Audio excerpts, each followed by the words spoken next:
Relatives will probably gather for the first death anniversary, and I need to think about thank you notes. My husband Joe, while watching TV. This must be about Mike and Mary. It has nothing to do with us. I felt a surge of anger and sighed deeply. I want to confirm now, you're attending Bob's first death anniversary, right? Assuming it was obvious he would attend his own grandson's first death anniversary, I asked. Maybe not that day. Joe answered lightly. That day is Kate's birthday. So I can't go to Bob's first death anniversary. Who prioritizes their sister's birthday over their grandson's first death anniversary? Without taking his eyes off the TV, Joe said. People should value the living over those who are no longer here. I've often been exasperated by how much Joe's sister-in-law, Kate, adores him and vice versa. But Joe's absurdity of prioritizing Kate's birthday party over Bob's first death anniversary was too much, and I felt like crying. Anger exploded within me, and I turned off the TV. What are you so angry about? Bob is no longer with us. It's better to spend time with my sister, who is still alive. I don't have parents anymore, so I want to spend as much time as possible with my real sister, Kate. Bob's death anniversary is just one day out of the year. Kate's birthday is also once a year. Can't you just change the date? But a death anniversary doesn't work that way. Are you saying to reschedule Kate's birthday party? That's impossible. Joe retorted, his face turning red. Are you that afraid of going against her? The time I spend with Kate is priceless to me. It's natural to value Kate more than a grandson I've only seen once. Just do whatever you want. In the end, we decided to do our own things on the grandson's first death anniversary. My name is Susan, a 49-year-old housewife. I married Joe when I was 20 and have been blessed with children, living happily for nearly 30 years. However, there's always been one thorn in my side. Joe's sister, Kate. Given that Kate is 9 years younger than Joe, I had a sense of her doting on him even before we married. Even after we got married, there was a sense that she somewhat resented me. It wasn't just my imagination, she would blatantly badmouth me. Kate probably sees me as the worst woman who stole her precious brother. From the first family meeting at Joe's parents' house, Kate's behavior towards me was strange. While my in-laws welcomed me with smiles, Kate didn't smile at all. Joe should have married someone cuter. At first, I didn't mind, thinking it was just her personality, but seeing Kate smile widely at Joe, other relatives, and friends, I began to feel distrustful. When our eldest son, Mike, was born, the in-laws were overjoyed, but Kate had a bitter expression. This child looks like Susan and isn't very cute, she said openly, without whispering. That hurt me deeply. Still, since Kate lived at home, we rarely saw each other except at family gatherings. I tried not to think too much of her, considering her someone I should avoid.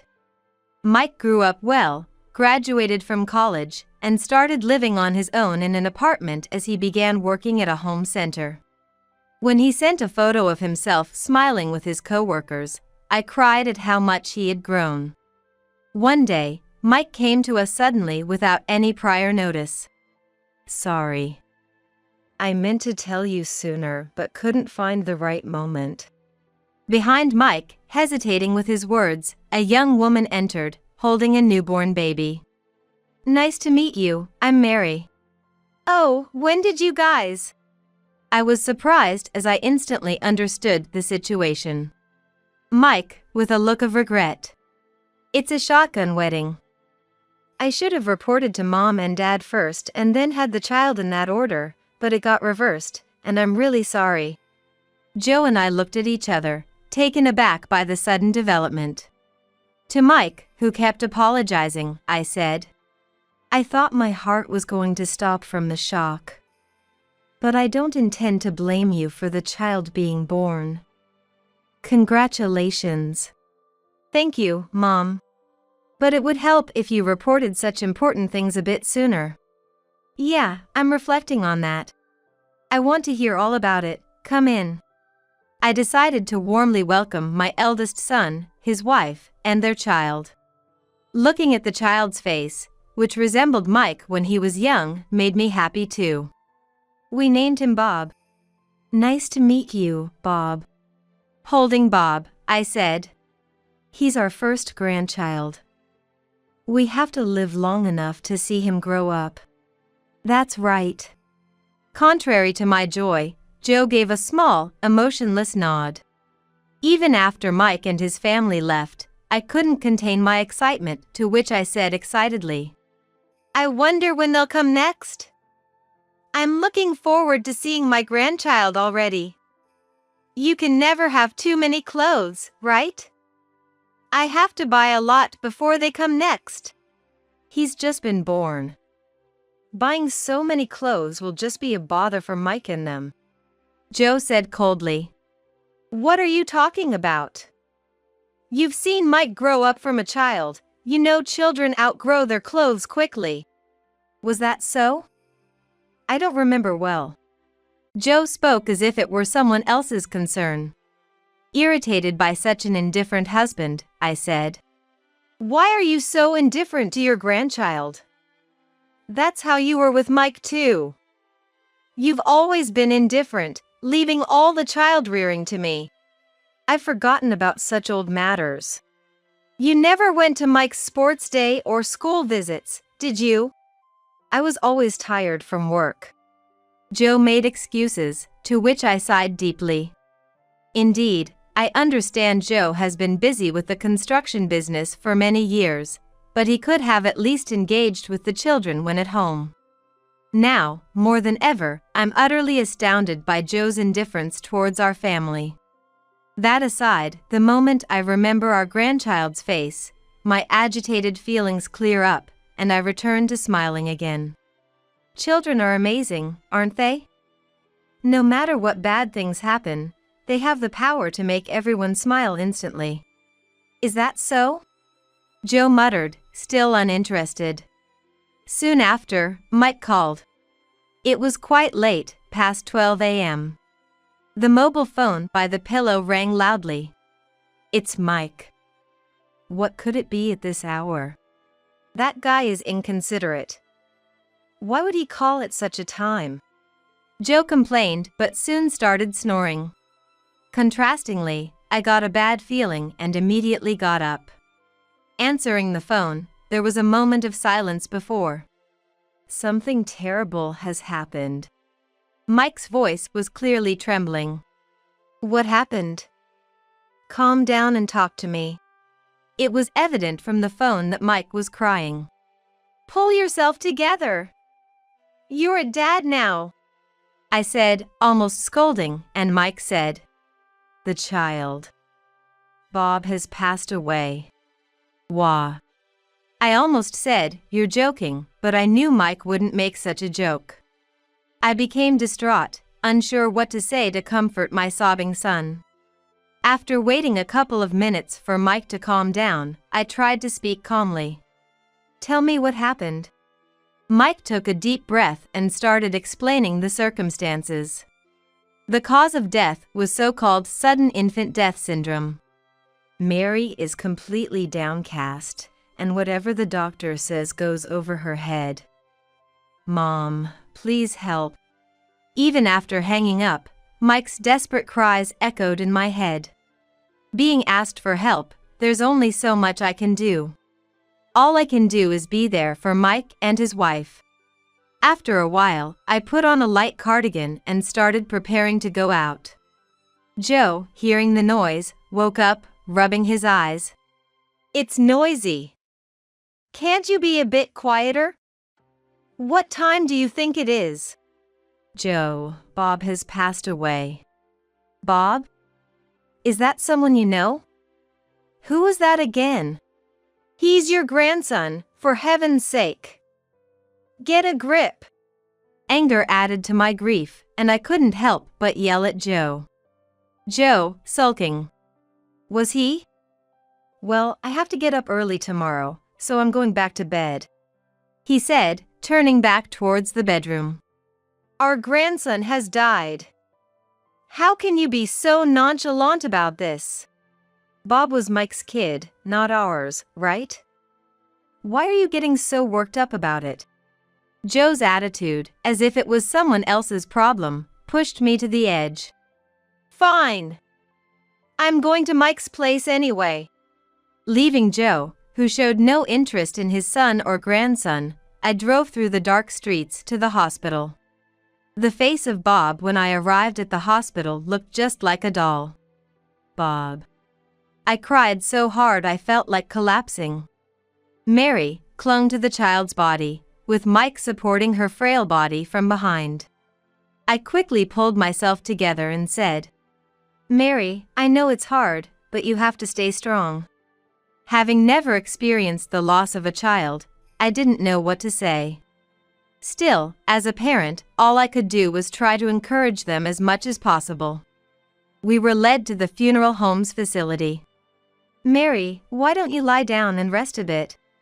Mary nodded with a pale face, but it's easier for me to stay awake.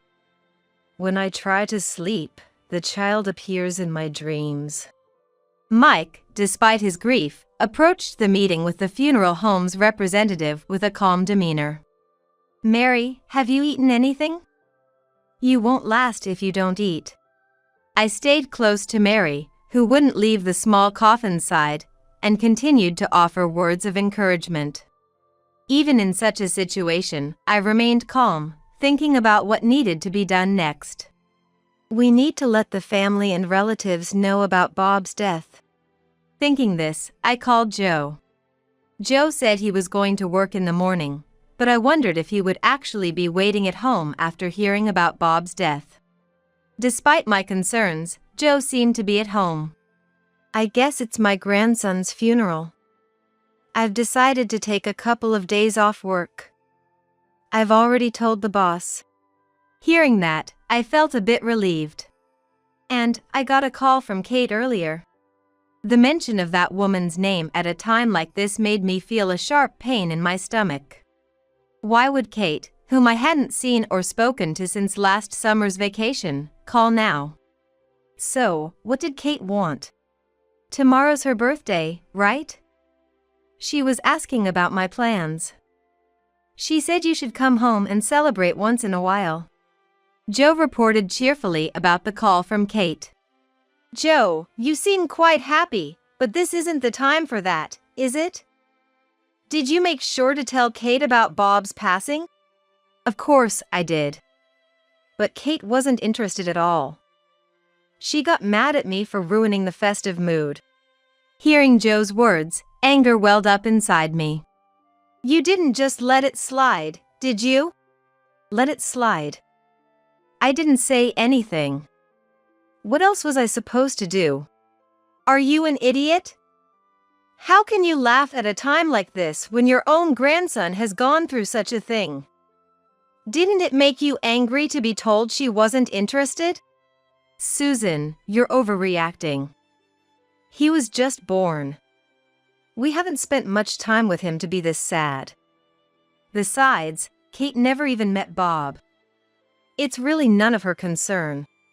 Joe's callous words turned my anger into sadness. You always take Kate's side, but don't you think there's something wrong with her? Have you ever argued back even once? Argue with Kate? Impossible. I couldn't do that. Joe laughed on the other end of the phone as if nothing was wrong. Ever since we were kids, I've been the troublemaker, and Kate always took the blame for me. That's why I can't stand up to her even now. Joe recounted past memories, laughing loudly. I was dumbfounded and couldn't find the words to respond. This is insane. You and your sister are really something else. Gathering my strength, I managed to say just that before hanging up the phone. In the end, we attended our grandson's funeral service with unresolved feelings between us. As Bob's first death anniversary was approaching not long after his death, I suggested to Joe, who had the day off, that we should take some time to talk about the future. Even though it's not as big as the funeral, relatives will gather for the first death anniversary, and we need to think about thank you notes and various other things. Since then, my sister-in-law, Mary, seemed to have regained her energy to the extent that it did not interfere with her daily life, but sometimes she became gloomy remembering Bob. I didn't want to burden Mary, so I wanted to help as much as I could in her place. But Joe, while watching TV and looking bored, "Why do you have to go to such lengths, Susan? This is about Mike and Mary, right? It's none of our business," he responded, then laughed and clapped his hands at a comedian's joke on TV. "Are you saying that again? I can't understand you at all." I was filled with anger and sighed deeply. Since Bob's funeral, my distrust towards Joe had only increased. I always visit the grave on Bob's monthly death anniversary. On that day, both Mike and Mary would take off work to visit Bob's grave, but Joe continued to show no interest in Bob. "I'm good. I have the day off, but I've promised to go shopping with Kate." So, I felt compelled to ask, "I want to confirm now, you're surely attending Bob's first death anniversary, right?" Assuming it was obvious he would attend since it's family, but for some reason, Joe didn't answer right away. Instead, after taking some time and looking up at the ceiling, he finally replied in a light tone, "I guess that day might be difficult." "Why would it be difficult? The company should know it's the anniversary of his death, right?" I reminded him that his co-workers and bosses had even attended Bob's funeral. It was hard for me to believe that the company would prioritize work over a grandchild's first death anniversary. Joe shook his head. "No, I don't have work that day." "Then why can't you attend?" Joe then gave an unbelievable reason. "You know, don't you? That day is Kate's birthday. I've been invited by Kate, so I can't attend Bob's first death anniversary." Joe said this so seriously that I burst out laughing, past my anger. "Stop joking at a time like this. Who prioritizes their sister's birthday over their grandson's first death anniversary? I've never heard such a thing." Without taking his eyes off the TV, Joe said, "People should value those who are alive over those who are not," and started laughing loudly again at another joke on TV. I was so angry that I grabbed the TV remote and turned off the TV. "What are you doing? It was just getting to a good part. I'm having a very serious conversation right now. Look at me." I stared at Joe like I was scolding a child. Joe met my gaze several times, but looked away as if feeling scolded every time. "Why are you so angry? After all, Bob is no longer with us. It's better to spend time with Kate, who is still alive. I don't have my parents anymore. I never had the chance to show them filial piety while they were alive. So now, I want to spend as much time as possible with Kate, who lives alone at home." "But that's a different matter. Bob's death anniversary is just one day out of the year. Kate's birthday is also just one day a year. That's something you can change by just moving the date. But you can't do that with a death anniversary. You're an adult, you should understand that. Are you saying I should ask Kate to change her birthday date? That's impossible," Joe retorted, his face turning red, and I was so dismayed that I said, "Are you that afraid of Kate? Is it that unpleasant for you to go against her? Kate has always doted on me. The time I've spent with Kate is irreplaceable to me. It's natural to want to prioritize Kate over a grandson I've only seen once or twice." Joe was unusually furious. slamming his fists on the table repeatedly. Kate has been the biggest benefactor in my life. Even when I messed up, Kate covered for me. Everything I am today is all thanks to Kate. I don't care about you anymore. Just do whatever you want. Our emotions laid bare, our conversation led nowhere, and ultimately, we ended up taking separate actions on the day of Bob's first death anniversary. A week passed, and I was on my way to the funeral home in Mike's car. Dad really isn't coming? Mike sighed while gripping the steering wheel. He left early in the morning, looking happy to go back to his parents' home. I said, looking out the window. I don't care about Joe anymore. Let him do whatever he wants. Imagining Joe happily attending Kate's birthday party, I felt no anger. He must be quite surprised now. I agree with your decision, Mom. Whatever happens to Dad from here on out is his own responsibility, Mike said, looking at me through the rearview mirror with determination. Then, my mobile phone rang. Just as I thought. Let's let Mike hear what situation Joe is in now. I answered the call on speakerphone. Susan! What do you think you're doing? Joe's voice, filled with anger and panic, came through. There's no need to shout. Your voice can be heard by not just me, but also Mike and Mary. Why are you playing such a prank? Did I do something to make you hate me? I just attended Kate's birthday party. A small gift from me to you and your beloved sister. Did you like it? I knew Joe would be disturbed by it, but hearing him panic dissipated my anger. Kate's shrill voice could be heard in the background. I told you, anything from that woman wouldn't be good. Quiet, Kate. I'm having an important conversation with Susan right now. As I listened silently, Joe, flustered and slurring his words. It's a lie, right? You wouldn't leave me over a piece of paper, right? What paper are you talking about? I feigned ignorance, enjoying the situation. The divorce papers. Why would you send something like that without reason? And on Kate's birthday party of all times. That's taking a joke too far. And what's with that message? What does it mean? I had sent a divorce application with a message card attached. The message read, It seems Joe is happier with Kate.